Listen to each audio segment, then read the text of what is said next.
안녕하세요. 혹시 지금 삶을 좀 바꾸고 싶다 그런 생각 하시는 분 계신가요? 네, 아마 많으실 것 같아요. 오늘 저희가 바로 그 변화에 대한 이야기를 해보려고 합니다. 저희한테 보내주신 자료가 있는데 마음과 몸을 통한 삶의 변화라는 제목이에요. 아, 네, 그 자료야. 이게 단순히 뭐 행동을 바꿔라 이런 게 아니라 훨씬 더 근본적인 시작점에 대해 이야기하고 있더라고요. 맞아요. 변화는 결국 마음에서 시작된다는 건데 그 마음을 굉장히 흥미롭게 봐요. 과거를 기억하고 현재 몸의 감각, 딱 이 두 가지로요. 네네. 과거의 기억, 현재의 감각. 네, 이 둘이 어떻게 우리 경험을 만들고 또 이걸 알아야 변화가 시작된다. 뭐 이런 제안인 거죠. 그래서 오늘은 이 두 요소, 그러니까 과거랑 현재, 또 기억이랑 감각, 이게 대체 어떻게 얽혀서 우리 삶에 영향을 주는지, 그리고 이걸 활용해서 진짜 변화를 만드는 방법은 뭘지 좀 파헤쳐보려고 합니다. 좋습니다. 듣는 분들이 하고 뭔가 깨닫는 순간을 경험하시도록 돕는 게 저희 목표입니다. 자, 그럼 한번 들어가 볼까요? 네, 우선 이 자료에서 말하는 마음의 작동 원리부터 보죠. 핵심은 그거예요. 과거의 기억이랑 현재 몸에서 느껴지는 감각, 이게 딱 만날 때. 만날 때요. 네. 만날 때 아주 강력한 심리적인 현실이 만들어진다는 거예요. 예를 들어서 과거에 좀 상처받았던 기억이 딱 떠올랐어요. 네. 근데 마침 그때 지금 몸에서 약간 불안 비슷한 감각 있잖아요. 뭐 가슴이 두근댄다거나 몸이 좀 위축된다거나 네네. 그런 걸 동시에 느끼고 있으면 그 과거 기억의 부정적인 힘이 뭐랄까 확 커지는 거죠. 증폭되는 거예요. 와, 그 지점 진짜 힘들었네요. 그러니까 기억만 있거나 아니면 그냥 몸의 감각만 있을 때는 그렇게까지 큰 영향을 못 줄 수도 있다는 거군요. 바로 그거죠. 둘 중 하나만 있으면 그냥 뭐 스쳐 지나갈 수도 있는 건데 이게 딱 결합이 되면서 우리를 아주 강하게 붙잡는다는 거예요. 그래서 사람들이 같은 일을 겪고도 반응이 막 다르게 나타나는 이유도 혹시 여기에 있을까요? 정확합니다. 자료에서도 바로 그 얘기를 해요.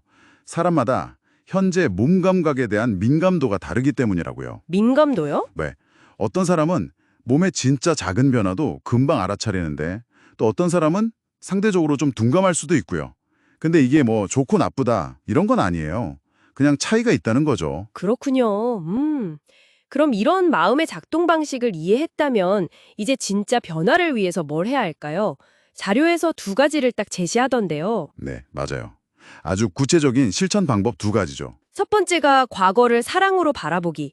근데 이 사랑이라는 말이 사실 좀 막연하게 들릴 수도 있을 것 같아요. 어떻게 봐야 사랑으로 보는 걸까요? 네, 그게 중요한 포인트인데요.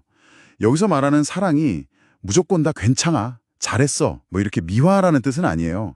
그런 건 아니고요. 네, 오히려 내 과거의 모습이나 경험들을 막 분석하거나 이건 잘했고 이건 못했고 판단하려는 태도 있잖아요. 네네. 거기서 좀 벗어나서 약간 연민의 시선으로 바라보는 것에 더 가까워요. 마치 좀 힘든 일을 겪은 어린아이를 이렇게 보듬어 주듯이 말이죠. 연민 어린 시선. 네, 자료에서는 그 분석이나 비판이 사실은 두려움에서 오는 방어 기제일 수 있다고 지적하거든요. 그렇군요. 판단 대신에 수용이네요. 차갑게 분석하기보다는 좀 따뜻하게 이해하려고 할 때, 그동안 막 억눌려 있던 감정들이 자연스럽게 올라오고, 그러면서 이제 마음의 치유나 변화가 시작될 수 있다. 이런 이야기군요. 맞습니다. 근데 사실 과거를 돌아보는 것 자체가 너무 고통스러울 때도 많잖아요. 그럴 땐 어떡하죠? 그래서 이제 두 번째 실천이 필요한 겁니다. 바로 현재 몸 감각 알아차리기. 현재 몸 감각 알아차리기. 네, 이게 과거를 딱 마주할 때 오는 그 힘듦을 좀 덜어주고 현재에 이렇게 단단하게 발딛고 설 수 있게 도와주는 훈련인 거죠. 구체적으로 어떻게 하는 건가요? 뭐 명상이나 호흡 관찰 같은 거랑 비슷해요. 지금 이 순간 내 몸에서 느껴지는 감각들 있잖아요.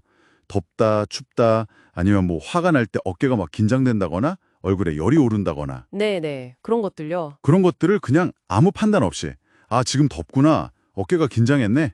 그냥 이렇게 알아차리는 연습이에요. 좋다, 싫다 이런 판단 없이요. 단순히 느끼는 걸 넘어서 그걸 그냥 알아차리는 연습이군요. 뭐 이름을 붙이거나 평가하는 게 아니라 그냥 제3자처럼 관찰하는 그런 느낌이겠네요. 맞아요. 바로 그거예요. 이 과정을 계속 하다 보면 나라는 생각하고 내 몸의 감각 사이에 약간의 공간이 생기는 경험을 할 수 있어요. 공간이요? 네. 그러면서 마음이 좀 더 가벼워지는 거죠. 여기서 진짜 중요한 통찰이 하나 나오는데요. 바로 그 불편한 감각에 대한 태도예요. 저항하지 않기에 싫어하는 마음 자체가 사라진다. 이게 보통은 불쾌하면 막 없애려고 하잖아요. 근데 오히려 저항을 멈추고 그냥 지켜보면 그 감정에 대한 싫다는 마음까지 없어진다는 거잖아요. 바로 그 지점이에요. 핵심입니다.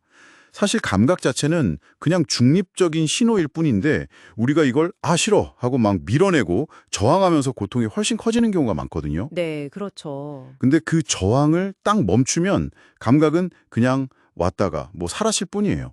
더 이상 우리를 막 휘두르지 못하게 되는 거죠. 와, 신기하네요. 네. 이렇게 과거를 수용하는 태도랑 현재의 감각을 알아차리는 연습, 이 두 가지를 꾸준히 하면 마음의 평온을 찾고 과거의 어떤 굴레에서 벗어나서 새롭게 시작할 힘을 얻게 된다.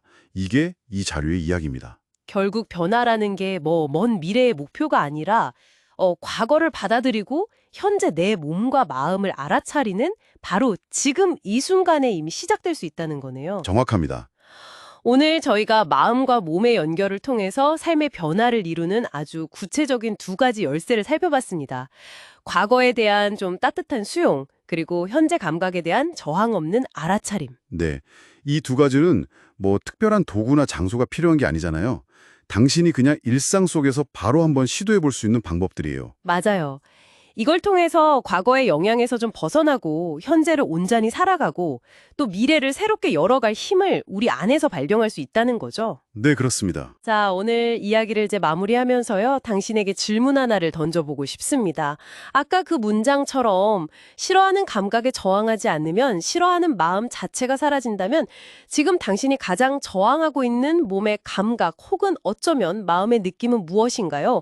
그리고 만약에 그 저항을 아주 잠시라도 멈추고 그냥 바라볼 수 있다면 당신의 마음과 삶에는 어떤 변화가 일어날 수 있을까요? 한번 조용히 자신에게 물어보시면 좋겠습니다.